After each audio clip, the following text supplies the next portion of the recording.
पूर्वतन क्रिकेटर संजय मंजरेकर अजब दाबी तेज पड़िया अशोभनीय आचरण प्रदर्शन करुवा भारतीय खेला को कोहल दंड को नहीं आईसीसी और बीसीसीआई उपर बर्षिंट मंजरेकर तेज यशस्वी जायसवाल और वैभव सूर्यवंशी भली खेला को कठोर दंड नदेले यह भविष्य खराब उदाहरण सृष्टि कर युव खेला को कोहल दंड दे छाड़देले से बारंबार करने को प्रोत्साहन पाइबे।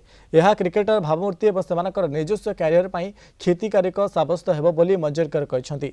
कोलंबो रे श्रीलंका विपक्ष द्वितीय टेस्ट मैच प्रथम दिन में यशस्वी जायसवाल आउट होगा पर श्रीलंका बोलर असिता फर्नांडो मुहांमुही होते।